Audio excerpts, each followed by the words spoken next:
청취자분 안녕하세요. 오늘 저희는 일론 머스크의 아버지죠.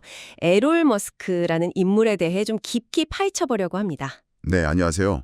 이분의 뭐랄까 성공적인 면모도 있지만 그 뒤에 가려진 좀 복잡한 개인사나 논란들 이런 것들이 아들 일론에게 어떤 영향을 줬을지 그걸 한번 같이 살펴보는 시간을 갖겠습니다. 에롤 머스크.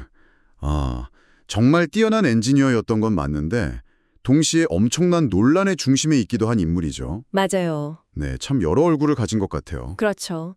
일단 1946년생이시고 남아공 아파르트헤이트 시절에 비교적 부유한 백인 가정에서 자랐다고 해요. 전기랑 기계 엔지니어로서 남아공 최연소로 기술사 자격도 따고 와, 최연소요? 대단하네요. 네, 엔지니어링 회사도 운영하고 부동산 개발 또 특히 에메랄드 광산 투자로 돈을 엄청 많이 버셨다고 하더라고요.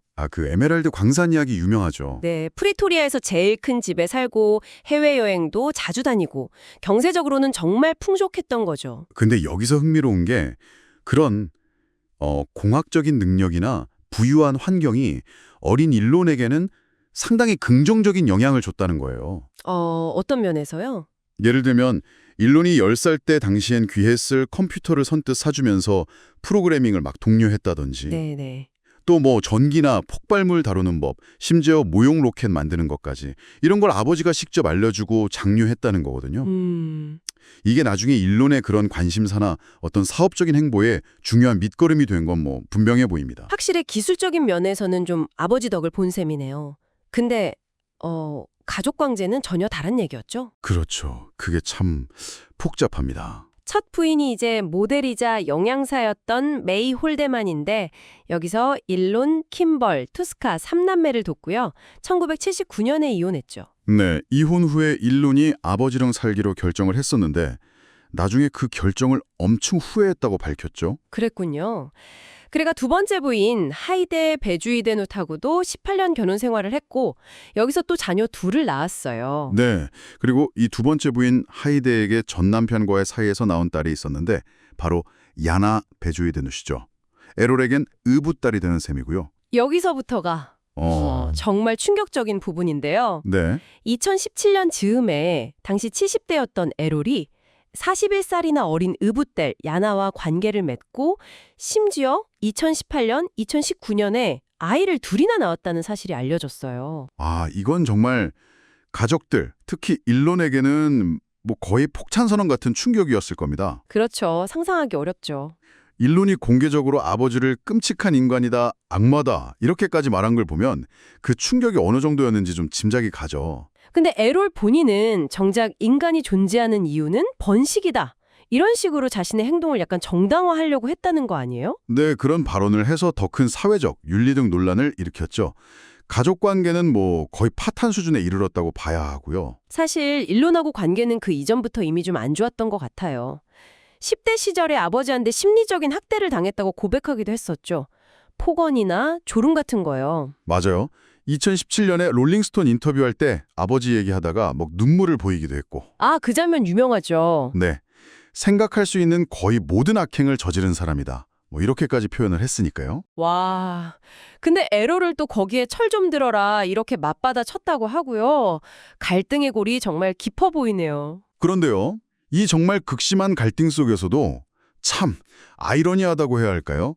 공통점이 하나 발견돼요. 공통점이요? 어떤? 바로 다산. 그러니까 아이를 많이 낳는 것에 대한 신념이에요. 그러고 보니 그렇네요. 네, LL은 총 7명의 자녀를 뒀고 일론은 지금 계속 늘어나고 있지만 현재 기준으로 새 10명이죠. 이야, 정말이네요. 그렇게 서로 비난하면서도 저출생 문제가 인류의 위기니까 출산을 많이 해야 한다는 생각은 둘 다 똑같이 하고 있다는 거군요. 그렇습니다. 이게 참 극단적인 갈등 관계 안에서도 이런 기묘한 연결고리가 있다는 게 이 부자 관계가 얼마나 복잡하고 다층적인지를 좀 보여주는 이해 같아요. 이런 에롤 머스크를 두고 그 전기 작가 월터 아이작슨이 카리스마 넘치는 몽상가이자 동시에 악당 이렇게 묘사했던데요. 네, 일론 동생 킴벌도 아버지를 좀 괴팍하고 포갑적인 사람으로 기억한다고 하고요. 가족 내 긴장의 원인이었다고. 아이작슨의 평가가 상당히 정확한 것 같아요. 몽상가이자 악당. 에롤의 그 부나 기술적인 지식은 분명 일론의 성장에 긍정적인 발판이 되었을 거예요. 네. 하지만 동시에 그 파괴적인 성격이나 비윤리적인 행동들은 아들에게 정말 깊은 심리적인 상처, 트라우마를 남긴 거죠. 결국에는 성공의 디딤돌 역할도 했지만 동시에 평생 좀 극복해야 할 어떤 그림자 같은 걸 동시에 준 셈이네요. 맞습니다.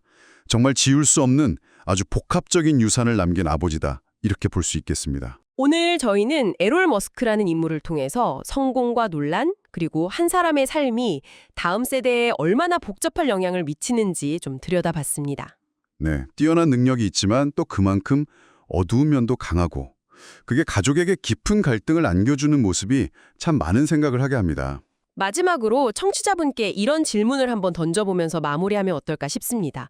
에롤 머스크 같은 이렇게 성공과 논란이 공존하는 모순적인 부모가 일론 머스크처럼 아주 비범한 야망을 가진 인물의 삶에는 궁극적으로 어떤 영향을 미쳤다고 생각하시나요? 그게 뭐랄까 성장을 위한 어떤 긍정적인 자극이었을까요?